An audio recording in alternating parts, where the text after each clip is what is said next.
Hello everyone, welcome to Novel. ഇന്ന് നമ്മൾ നോക്കുന്നത് മൊഡ്യൂൾ 2 ദ ലെറ്റർ എന്ന ഷോർട്ട് സ്റ്റോറിയാണ്. ഈ സ്റ്റോറി ചെയ്തിരിക്കുന്ന ഓഥറിൻ്റെ പേര് സാലി മോർഗൻ എന്നാണ്. സാലി മോർഗൻ ഒരു പാർട്ട് അബോറിജിനൽ ഓസ്ട്രേലിയൻ റൈറ്ററും ആർട്ടിസ്റ്റുമാണ്. ഇതിൽ പാർട്ട് അബോറിജിനൽ ഓസ്ട്രേലിയൻ റൈറ്റർ എന്ന ഒരു വാക്ക് വളരെ ഇമ്പോർട്ടൻ്റ് ആണ്. കാരണം അതിനോട് റിലേറ്റ് ചെയ്ത ഒരു സ്റ്റോറിയാണ് ദ ലെറ്റർ എന്ന് പറയുന്നത്. ഈ അബോറിജിനൽ എന്ന ആ ഒരു വാക്കിൻ്റെ മലയാളം മീനിങ് എന്ന് പറയുന്നത് ആദിവാസി എന്നാണ്. ഈ ആദിവാസി എന്ന ആ ഒരു വാക്ക്, ആ ഒരു മലയാളം വാക്കിൻ്റെ കറക്റ്റ് മീനിങ് എത്ര ആൾക്കാർക്ക് അറിയുന്നറിയില്ല. എന്തായാലും ആ ഒരു വാക്ക് വന്നിട്ടുള്ളത് ആദിമ നിവാസി, അതിൽ നിന്ന്, അതായത് ഇപ്പോൾ ഓസ്ട്രേലിയയുടെ കാര്യമാണല്ലോ പറയുന്നത്. സാലി മോർഗൻ ഓസ്ട്രേലിയൻ റൈറ്ററാണ്. അപ്പോൾ ഓസ്ട്രേലിയനെ വെച്ച് പറയുകയാണെങ്കിൽ അവരുടെ ഈ ഒരു ബ്രിട്ടീഷ് കൊളോണൈസേഷൻ ഒക്കെ മുമ്പ് അവിടെ ഒരു കൂട്ടം ആൾക്കാർ താമസിച്ചിരുന്നു. അവരെയാണ് ആദിമ നിവാസി എന്ന് പറയുന്നത്. അതിപ്പോൾ ഏത് നാട്ടിലായാലും അങ്ങനെ ഒരു ഗ്രൂപ്പ് ആൾക്കാരുണ്ടാവും. അവർ സിവിലൈസേഷനും അങ്ങനെ കൺട്രി, ആ ഒരു നാട് എത്ര ഡെവലപ്പ് ചെയ്താലും അവർ സ്റ്റിൽ അവർക്ക് മുമ്പുണ്ടായിരുന്ന ആ ഒരു ട്രഡീഷനും ആ ഒരു പാരമ്പര്യവും പ്രകൃതിയോട് പണ്ട് എങ്ങനെയാണോ ജീവിച്ചിരുന്നത് അതുപോലെ തന്നെ ജീവിക്കുന്ന ആൾക്കാരാണ് ആദിവാസി എന്ന് പറയുന്നത്. അതാണ് ആ ടേമിൻ്റെ ശരിക്കുള്ള മീനിങ്. ഓഥറിനെ പാർട്ട് അബോറിജിനൽ റൈറ്റർ എന്നാണ് പറയുന്നത്. അതായത് ഓഥറിൻ്റെ ഫാദർ എന്ന് പറയുന്നത് വൈറ്റ് മെൻ ആയിരുന്നു. അതുകൊണ്ടാണ് പാർട്ട് അബോറിജിനൽ എന്ന് പറയുന്നത്. She was 9, her father died. അതിനുശേഷം സാലി മോർഗൻ അമ്മയുടെയും മുത്തശ്ശിയുടെയും കൂടിയൊക്കെയാണ് താമസിച്ചിരുന്നത്.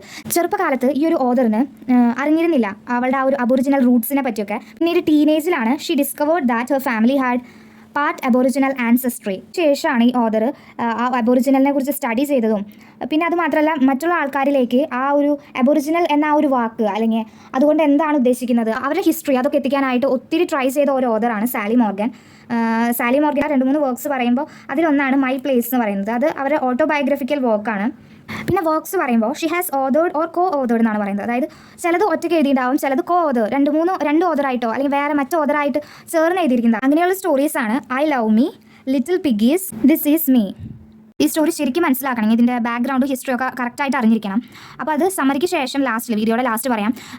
കാരണം കഴിഞ്ഞ പ്രാവശ്യം ക്വസ്റ്റ്യൻ ചോദിച്ചതിൽ എസ്സേ ക്വസ്റ്റ്യൻ ആയിട്ട് ഈ ബാക്ക്ഗ്രൗണ്ടാണ് ചോദിച്ചിട്ടുള്ളത്. അപ്പോൾ 10 മാർക്കിൻ്റെ ഒക്കെ ക്വസ്റ്റ്യൻ ഡീറ്റെയിൽ ആയിട്ട് എഴുതണം. എന്നാലേ അപ്പോൾ ടെക്സ്റ്റിൽ കുറച്ച് കൊടുത്തിട്ടുണ്ട്, അത് പോരാ, കുറച്ചും കൂടി ഡീറ്റെയിൽ ആയിട്ട് പറഞ്ഞുതരാം. അതുകൊണ്ടാണ് ലാസ്റ്റിൽ പറയാമെന്ന് പറഞ്ഞത്. പിന്നെ അത് മാത്രമല്ല സമ്മറി ആണല്ലോ ബേസ് ആയിട്ടുള്ള കാര്യം. അപ്പോൾ ഈ സമ്മറി പറയുമ്പോൾ തന്നെ കുറച്ച് ടേംസ് ഒക്കെ മനസ്സിലാവും. അത് കഴിഞ്ഞ് ബാക്ക്ഗ്രൗണ്ട് പറയുമ്പോൾ കുറച്ചും കൂടി എളുപ്പമായിരിക്കും. അപ്പോൾ ലാസ്റ്റ് ബാക്ക്ഗ്രൗണ്ട് ഡിസ്കസ് ചെയ്യാം. ഇപ്പോൾ നമുക്ക് സമ്മറിയിലേക്ക് കിടക്കാം. ഈ സ്റ്റോറിയിലെ ക്യാരക്ടേഴ്സ് പറയുകയാണെങ്കിൽ ഫസ്റ്റ് വൺ ബെസ്സി, BESSIE, പിന്നെ നെല്ലി, NELLIE. ഇവർ സിസ്റ്റേഴ്സാണ്. ബെസ്സിയുടെ എൽഡർ സിസ്റ്ററാണ് നെല്ലി, അതായത് നെല്ലിയാണ് മൂത്തത്. രണ്ടുപേരും പേരിൻ്റെ ലാസ്റ്റ് IE എന്നാണ് കേട്ടോ. BESSIE NELLIE. പിന്നെ ബെസ്സിയാണ് ഈ സ്റ്റോറിയിൽ narrator. Bessie narrates the story after the death of നെല്ലി.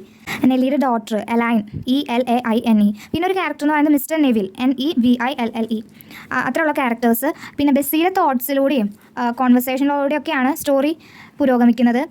ഇത്ര പേരാണ് ക്യാരക്ടേഴ്സ്. ഈ സ്റ്റോറി തുടങ്ങുമ്പോൾ ഇതിലെ മേജർ ക്യാരക്ടറായ ബെസ്സി ഒരു ബസ്സിൽ ഇരിക്കുകയാണ്. The bus swayed back and forth making my tired old head hurt even more.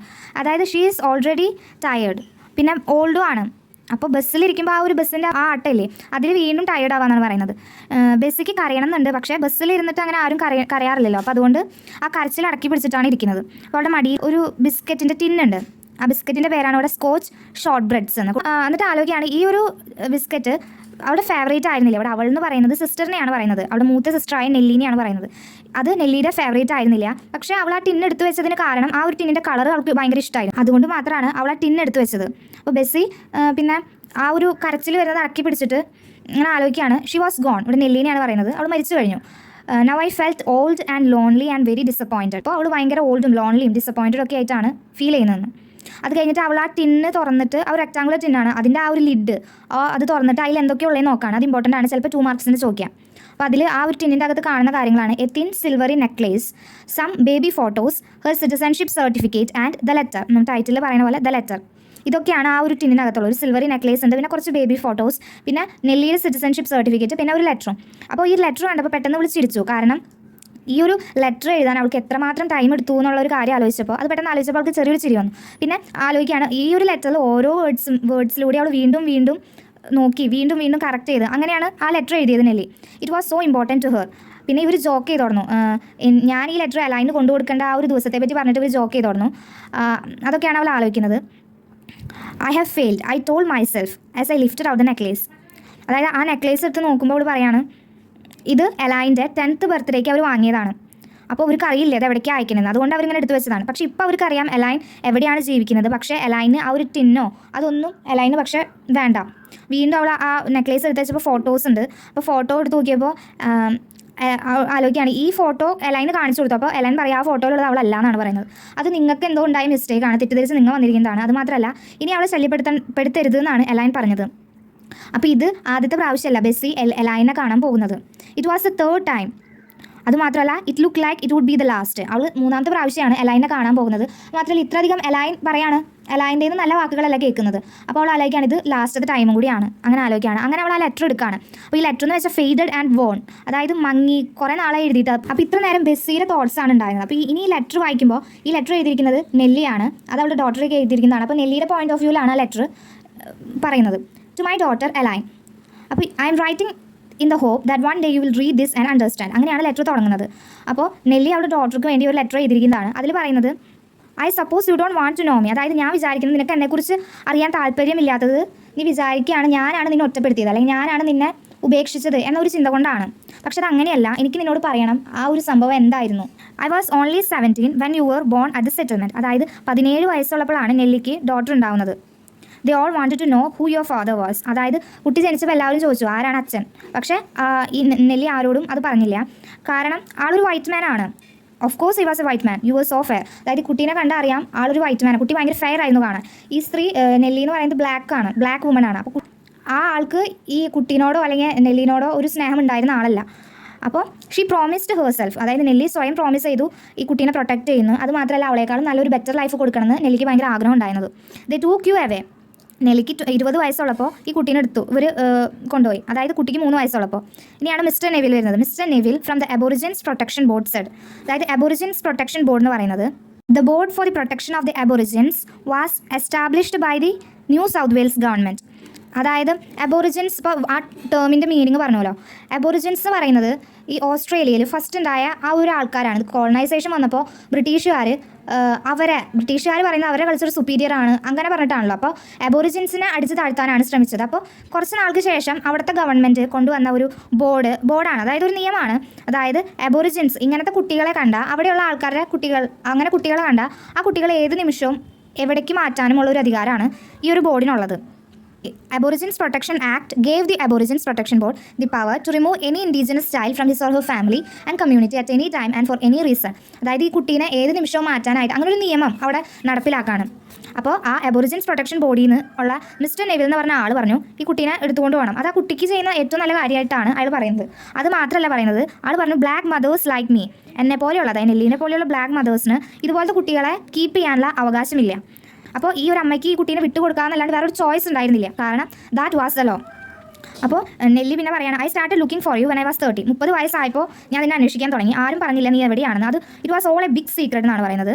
പിന്നെ ഞാൻ കേട്ടു they had change your last name. അതായത് ലാസ്റ്റ് നെയിം ചേഞ്ച് ചെയ്തു. ലാസ്റ്റ് നെയിമിലാണല്ലോ നമ്മൾ അറിയാം ഒരാളുടെ ഫാദർ അല്ലെങ്കിൽ ഫാമിലി നെയിം, അതൊക്കെ ലാസ്റ്റ് നെയിമിലാണല്ലോ വെള്ളം. അപ്പോൾ ലാസ്റ്റ് നെയിമേ അവർ ചേഞ്ച് ചെയ്തു.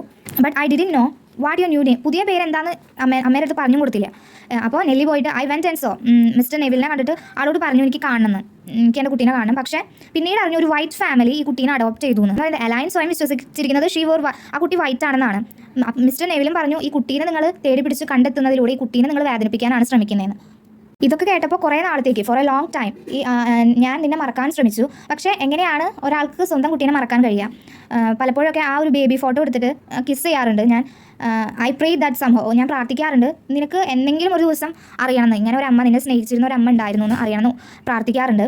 അങ്ങനെ കണ്ടെത്തിയപ്പോൾ കുറേ നാളുകൾക്ക് ശേഷം കണ്ടെത്തിയപ്പോൾ you are grown up with a family of your own. അതായത് ഫാമിലി ഓഫ് യുവർ ഓൺ എന്ന് പറയുന്നത് ഹസ്ബൻഡ് ചിൽഡ്രൻ അങ്ങനെയൊക്കെ ആയിട്ടാണ്. അപ്പോൾ നെല്ലിക്ക് I wanted to see you and my grandchildren. എനിക്ക് നിന്നെയും പേരക്കുട്ടികളെയും ഒക്കെ കാണുന്നുണ്ടായിരുന്നു. പക്ഷേ എലൈൻ ഇതൊക്കെ അറിഞ്ഞിട്ട് ഈ ലെറ്റേഴ്സൊക്കെ തിരിച്ചയക്കാനാണ് പറഞ്ഞത്. കാരണം അവളുടെ അറിവിൽ അങ്ങനെ ഒരു അമ്മയില്ല. അപ്പോൾ നെല്ലി പറയാണ് ഐ ഡോണ്ട് ബ്ലെയിം യു. നെല്ലിക്ക് അതിൽ യാതൊരു പരിഭവോ ഗ്രഡ്ജസോ അങ്ങനെ ദേഷ്യമോ ഒന്നുമില്ല. ഈ ഒരു ലെറ്റർ കിട്ടുമ്പോൾ ഐ വിൽ ബി ഗോൺ, ഞാനിവിടെ ഉണ്ടാവില്ല, അതായത് മരിച്ചിട്ടുണ്ടാവും. But you will have the special things in my tin. എൻ്റെ ഈ ടിന്നിലുള്ള സ്പെഷ്യൽ തിങ്സ് നിനക്ക് ഉണ്ടായിരിക്കും. ഞാൻ ഹോപ്പ് ചെയ്യാണ് ഒരു ദിവസം നീ ശരിക്കും തിരിച്ചറിയും നീ ആരാണെന്നും.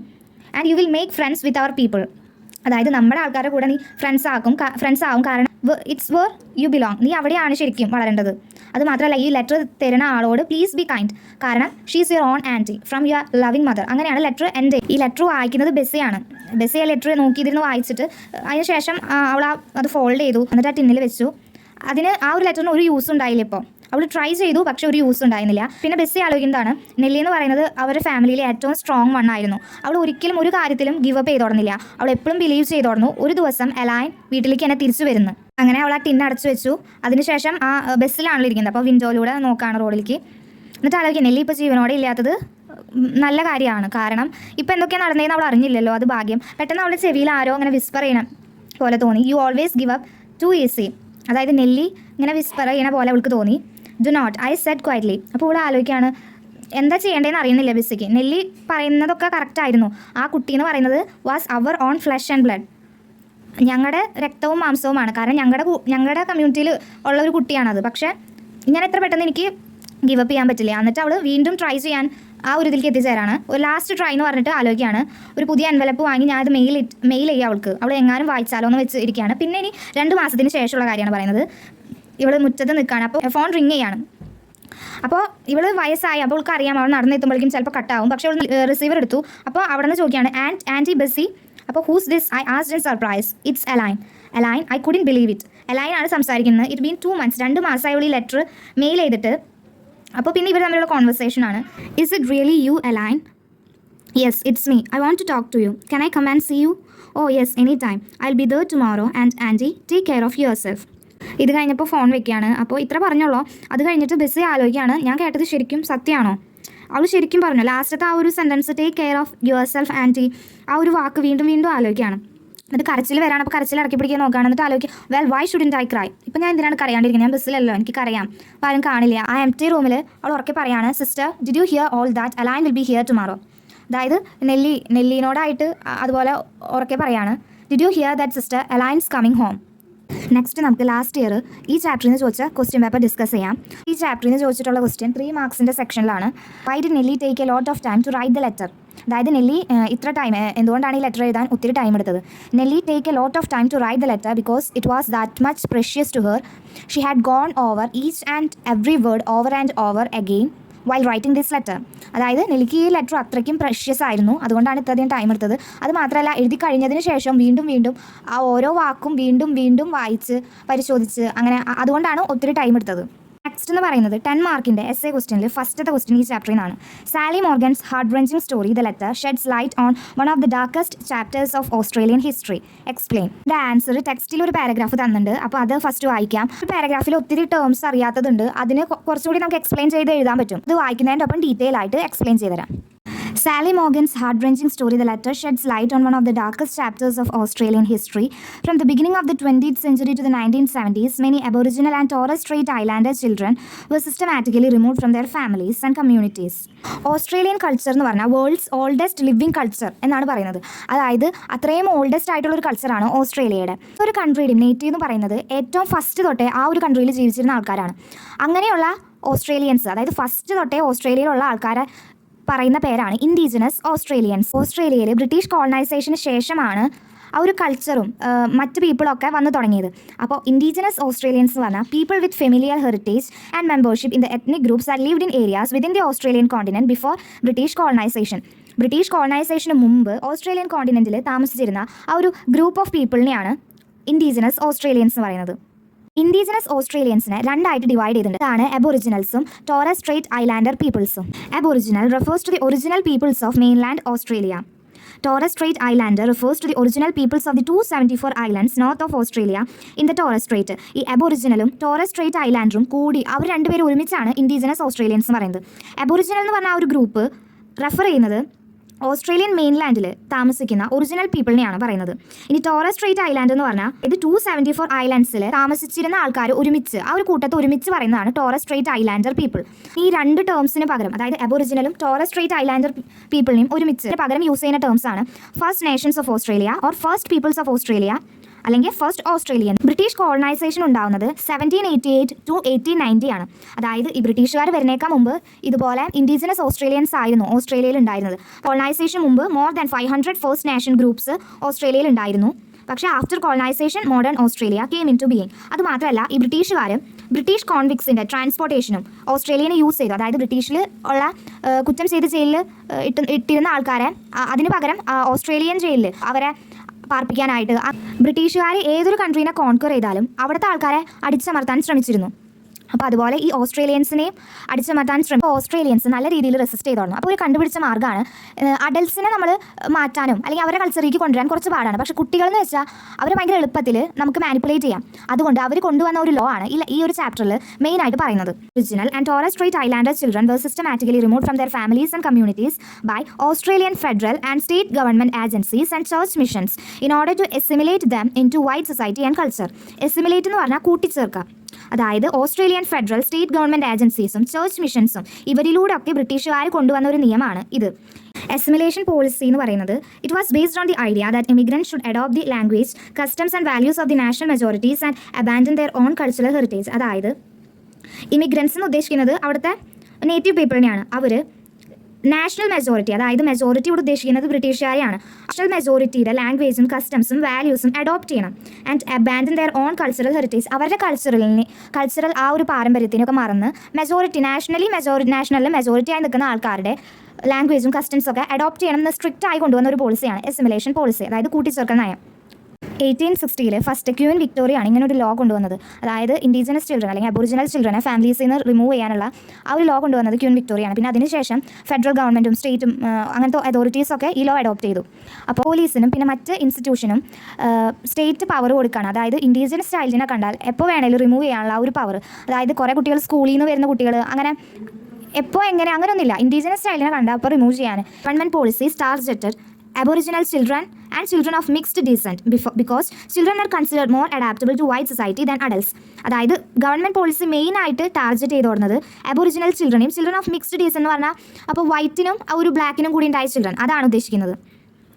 അത് കാരണം കുട്ടികളെ ടാർഗറ്റ് ചെയ്യാനുള്ള കാരണം അഡൽസിനെ പറഞ്ഞ് ആ ഒരു ഇതിലേക്ക് ആകാൻ അഡൽസ് ഒരിക്കലും റെഡി ആവില്ല. അവർക്കറിയാം ഇവർ ചൂഷണം ചെയ്യാണ്. പക്ഷേ കുട്ടികൾ അങ്ങനെയല്ല, അതുകൊണ്ടാണ് കുട്ടികളെ ടാർഗറ്റ് ചെയ്തത്. Children taken from their parents were taught to reject their indigenous heritage and were forced to adopt white culture. Their names were often changed and many were forbidden from speaking traditional language. Some children were adopted by white families and many were placed in institutions where abuse and neglect were common. ഈ ചാപ്റ്ററിൽ പറയുന്ന പോലെ കുട്ടികളെ വളരെ ചെറുപ്പത്തിൽ തന്നെ ഈ ചാപ്റ്ററിൽ 3 വയസ്സുള്ളപ്പോഴാണ് എലൈനെ കൊണ്ടുപോകുന്നത്. അതുപോലെ അത്രയും നമുക്ക് ബുദ്ധി വയ്ക്കാത്ത പ്രായത്തിൽ തന്നെ കുട്ടികളെ സ്വന്തം പാരൻസ് അല്ലെങ്കിൽ ഫാമിലി കമ്മ്യൂണിറ്റി അവിടെ നിന്ന് എടുത്തുകൊണ്ട് പോയിട്ട് അവർക്ക് ഒരു ഇൻസ്റ്റിറ്റ്യൂഷൻ ഉണ്ടാക്കാം. ചിലപ്പോൾ ഓർഫനേജ് ആവാം, അല്ലെങ്കിൽ അവരെ താമസിക്കാനായിട്ട് ഒരു ഇൻസ്റ്റിറ്റ്യൂഷൻ ഉണ്ടാക്കുകയും അവിടെ അവരെ പഠിപ്പിക്കുന്നത് ആ ഒരു വൈറ്റ് കൾച്ചറിനെ സ്വീകരിക്കാനാണ്. ആ ഇൻഡിജിനസ് ഹെറിറ്റേജിനെ റിജക്റ്റ് ചെയ്തുകൊണ്ട് അവരെ ഫോഴ്സ് ചെയ്യാണ് വൈറ്റ് കൾച്ചർ അഡോപ്റ്റ് ചെയ്യാനായിട്ട്. അത് മാത്രമല്ല അവരുടെ പേര് ചേഞ്ച് ചെയ്യും. അതല്ല ട്രഡീഷണൽ ലാംഗ്വേജ് അവരുടേതായ ലാംഗ്വേജ് സ്പീക്ക് ചെയ്യുന്നത് അവരെ തടയും. ഇതിൽ ചില കുട്ടികളെ വൈറ്റ് ഫാമിലീസ് അഡോപ്റ്റ് ചെയ്യും. പക്ഷേ മെജോറിറ്റി ഓഫ് ചിൽഡ്രനെയും അബ്യൂസിനും നെഗ്ലക്റ്റിനും ഒക്കെ വിടും. അതായത് ചിലപ്പോൾ ഇൻസ്റ്റിറ്റ്യൂഷനിൽ വർക്ക് ചെയ്യാൻ വിടും. നെഗ്ലക്റ്റ് എന്ന് പറഞ്ഞാൽ തിരസ്കരണം. അതങ്ങനെയുള്ള കുട്ടികളെ ബ്രിട്ടീഷുകാർക്ക് പണിയെടുക്കാൻ വേണ്ടിയോ അല്ലെങ്കിൽ മറ്റു സ്ഥലങ്ങളിലേക്ക് ഈ കുട്ടികളെ അയക്കും.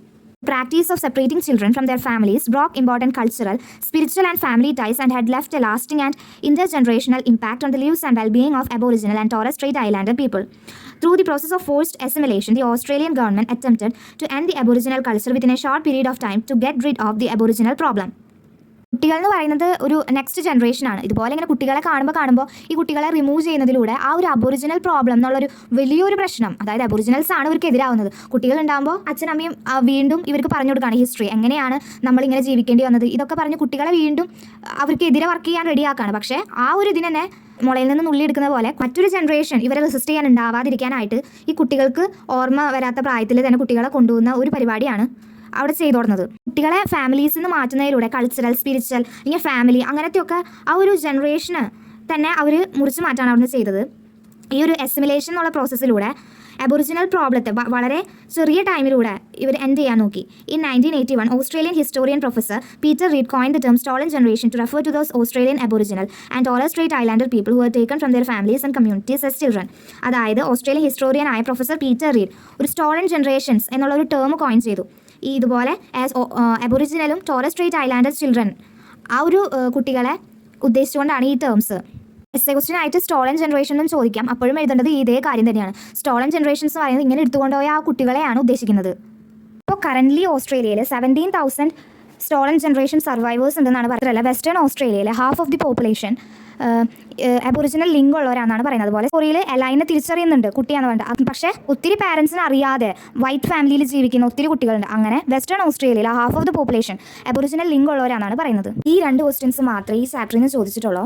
എക്സ്പ്ലെയിൻ ചെയ്തത് മനസ്സിലായെന്ന് വിചാരിക്കുന്നു. എന്തെങ്കിലും ഡൗട്ട് ഉണ്ടെങ്കിൽ കമൻറ്റ് ചെയ്യുക. ഈ ഒരു വീഡിയോ ഹെൽപ്ഫുള്ളായി തോന്നിയെങ്കിൽ like, share and subscribe. Thank you for watching.